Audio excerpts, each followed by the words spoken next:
আমাৰ ঘৰখনত আমাৰ আশে-পাশে এনেকুৱা বহুত ঘটনা হৈ থাকে যিবোৰ আমি হয়তো গম নাপাওঁ বা আমি হয়তো সেই ঘটনাবিলাকক ধ্যান নিদিওঁ কিন্তু দেখা পোৱাটো আমি সকলোৱে পাওঁ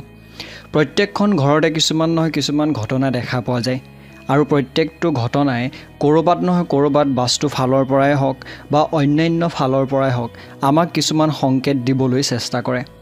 আৰু আমি সকলোৱে জানো যে মা লক্ষ্মীক সন্তুষ্ট কৰিবলৈ আমি কোনে নিবিচাৰো আমি সকলোৱে বিচাৰো আমাৰ জীৱনত অজস্ৰ ধন টকা পইচা হওক আমাৰ জীৱনত হিমানখিনি টকা পইচা হওক যাতে আমি নিজৰ সমস্যাবোৰ সমাধান কৰিব পাৰো আজি এই ভিডিঅ'টোৰ উদ্দেশ্য হেয়াই যে এনেকুৱা কেইটামান লক্ষণৰ বিষয়ে মই আপোনালোকক জনাম যি কেইটা লক্ষণ আপোনালোকৰ ঘৰৰ যদি আশে-পাশে বা আপোনালোকৰ ঘৰখনত যদি দেখা পায় তেন্তে হলে আপুনি এইটো গম পোৱাটো উচিত যে আপোনাৰ বাবে হয়তো কিবা নহয় কিবা এটা ভাল খবৰ আহিবলৈ ৰখি আছে বা কিবা নহয় কিবা এটা হয়তো এনেকুৱা কাম কৰিব লগা আছে আপুনি যিটোৰ জৰিয়তে আপোনাৰ ক্ষেত্ৰত সফলতা অৰ্জন কৰাত সহায় কৰিব আৰু এনেকুৱা ধৰণৰ সংকেতসমূহ যদি আপুনি কেনেবাকৈ দেখা পায় তেন্তে হলে সেই সংকেতসমূহ দেখা পালে আপুনিও কিছুমান কৰণীয় কাম আছে সেই সমূহ কি আৰু কেনে ধৰণে কৰিব লাগিব সকলোবোৰৰ বিষয়ে আপোনালোকক এই ভিডিঅ'টোৰ মাধ্যমেৰে জনাম গতিকে ভিডিঅ'টো শেষলৈকে চাই থকাটো আপোনাৰ অতি গুৰুত্বপূৰ্ণ আৰু যদি আপুনিও জানিব বিচাৰে বা আপোনাৰ ঘৰতো যদি এনেকুৱা ধৰণৰ সমস্যা সংকেতসমূহ যদি দেখা পাই আছে নিশ্চয়কৈ ভিডিঅ'টো অতি গুৰুত্বপূৰ্ণ যদি ভাল লাগিছে ইমান সময় এটা লাইক কৰি দিব আৰু চেনেলটো যদি সাবস্ক্ৰাইব কৰা নাই সাবস্ক্ৰাইব কৰি কাষতে থকা ঘণ্টাৰ নিচিনা সৰু ছবিটো চুই দিব আৰু কমেন্ট বক্সত এবাৰ জয় মা লক্ষ্মী বুলি লিখিবলৈ নাপাহৰিব প্ৰথমবিধ সংকেত হৈছে যদি আপুনি কেতিয়াবা সপোনত বৰষুণ দি থকা দেখা পায় বা সপোনত যদি বৰষুণ দিয়া দেখা পায় তেন্তে হলে সেয়া আপোনাৰ বাবে এটা ভাল সংকেত প্ৰদান কৰে যদি এনেকুৱা ধৰণৰ সপোন দেখে তেন্তে হলে আপুনি এইটো মনত ধ্যান দিয়াটো বা এইটো কথাত আপুনি গুৰুত্ব দিয়াটো প্ৰয়োজনীয় যে আপোনাৰ ওপৰত হয়তো কিবা ভাল প্ৰকোপ পৰিবলৈ গৈ আছে যিটো কাম আপুনি কৰি আছে যিটো কাম আপুনি কৰিব বিচাৰি আছে সেইটোৰ ক্ষেত্ৰত যথেষ্ট আপুনি তাত শক্তি আৰু কষ্ট কৰাটো প্ৰয়োজনীয় কাৰণ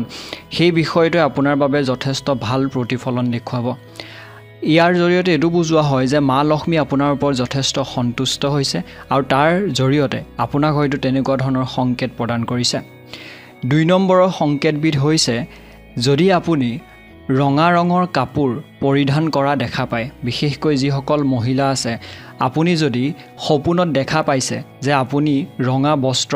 পৰিধান কৰিছে ৰঙা শাৰী বা ৰঙা যিকোনো বস্তু তেন্তে হলে আপুনি এইটো কথা ধ্যান দিয়াটো প্ৰয়োজনীয় যে আপোনাৰ বাবে হয়তো এয়া এক ভাল সংকেতৰ প্ৰদানহে আপুনি মা লক্ষ্মীৰ হয়তো সন্তুষ্টি লাভ কৰিছে আপোনাৰ বাবে ভাল সময় ভাল খবৰ আপোনাৰ বাবে ৰখি আছে গতিকে আপুনি যদি দেখা পাইছে সেই বিষয়টোক গুৰুত্ব দিয়ক আৰু সেইমতে আপুনি কামবোৰ কৰিবলৈ যত্ন কৰক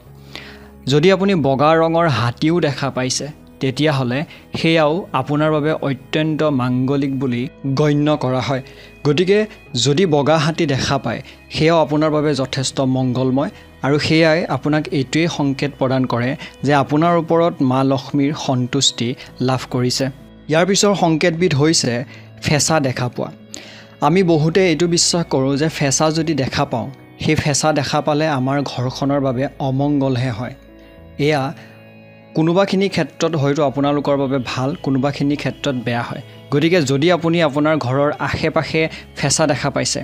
হেতুত আপুনি এইটো ভুল নুবুজিব যে হে আপোনাৰ বাবে বেয়াহে হেয়া আপোনাৰ বাবে হয়তো এক মংগলময় বা এক ভাল সংকেতহে প্ৰদান কৰা হয় কাৰণ ফেঁচা হৈছে মা লক্ষ্মীৰ প্ৰিয় জন্তু গতিকে আপোনালোকে যদি দেখা পায় হে আপোনালোকৰ বাবে এক শুভ বা মংগলময় সংকেতহে প্ৰদান কৰে ইয়াৰ পাছৰ সংকেতবিধ হৈছে শংখৰ শব্দ শুনা বা ধ্বনি শুনা আপুনি যদি ৰাতিপুৱাই শোৱাৰ পৰা উঠি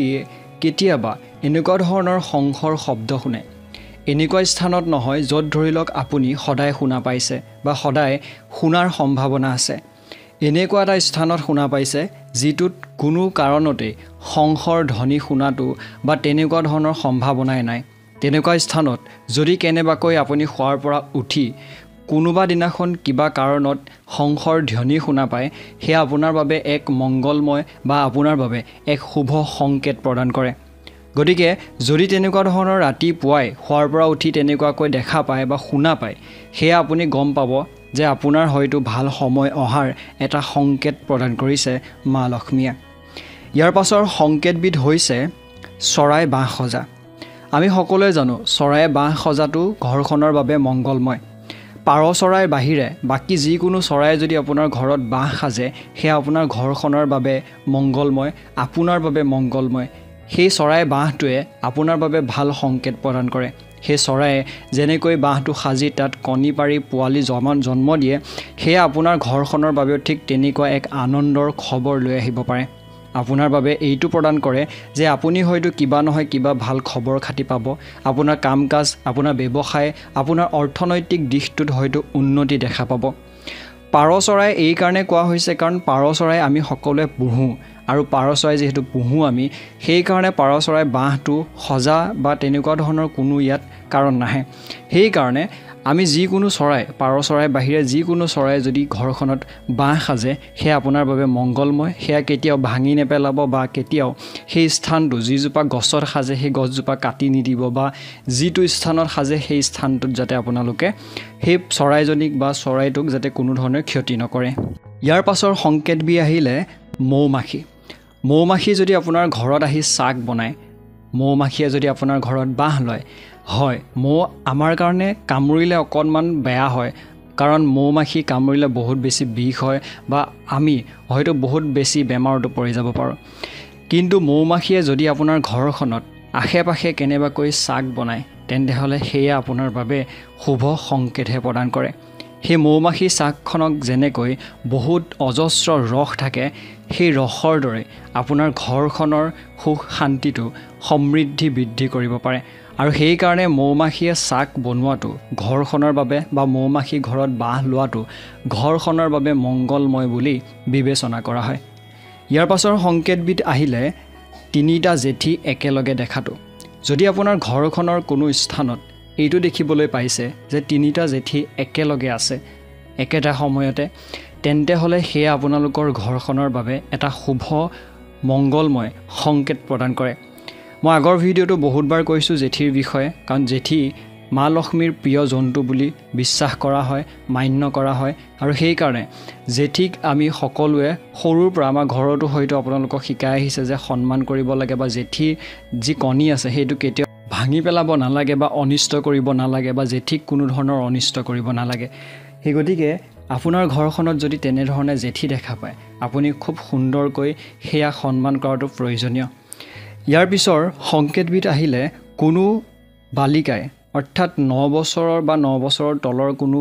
বালিকাই যদি ঘৰৰ পৰা ওলাই যাওঁতেই ঝাৰু মাৰি থকা দেখা পায়, তেনে ক্ষেত্ৰত কিন্তু সেয়া আপোনালোকৰ বাবে মংগলময় বুলি বিশ্বাস কৰা হয়। এতিয়া আপোনালোকক জনালোঁ যে সেই সংকেতকেইটা কি কি। এতিয়া প্ৰশ্ন হ'ল যে সংকেতকেইটাৰ ভিতৰত যদি আপুনি কিবা দেখা পায় তেন্তে হ'লে আপোনাৰ কৰণীয় কাম কি। আপুনি যিদিনাখনে সেই সংকেত দেখা পাব সেইদিনাখনৰ পৰা আপোনাৰ কাম সিদ্ধি নোহোৱালৈকে বা যিমান দিনলৈ পাৰে আপোনালোকে নিৰামিষ সাপ্তিক আহাৰ খাবলৈ যত্ন কৰিব। কোনো ধৰণৰ মাছ মাংস বা এনেকুৱা ধৰণৰ বস্তু বা মাদক দ্ৰব্য বা যিকোনো ধৰণৰ তেনেকুৱা খাদ্য নাখাব। আৰু ইয়াৰ পিছৰ কামটো হৈছে আপুনি ঘৰৰ মহিলাসকলক, ঘৰৰ মাতৃ ভগ্নী, ঘৰৰ পত্নী সকলোকে আপোনালোকে কোনো ধৰণৰ বেয়া ব্যৱহাৰ, কোনো ধৰণৰ বেয়া শব্দ প্ৰয়োগ কৰি কথা নক'ব। আমি সকলোৱে জানো তেওঁলোকৰ গাত লক্ষ্মী বিৰাজ কৰে, আৰু সেইকাৰণে তেওঁলোকক কেতিয়াও কোনো কাৰণতে বেয়াকৈ কোৱাটো কিন্তু আপোনালোকৰ বাবে উচিত নহয়। সেয়াই আপোনালোকক যথেষ্ট বেছি হানিহে সৃষ্টি কৰিব, কোনো ধৰণৰ আপোনালোকৰ বাবে ভাল নকৰে। ইয়াৰ পিছত কৰিবলগীয়া কাম হৈছে কোনো যদি তেনেকুৱা ধৰণৰ 9 বছৰ বা 9 বছৰৰ তলৰ, অৰ্থাৎ যিকোনো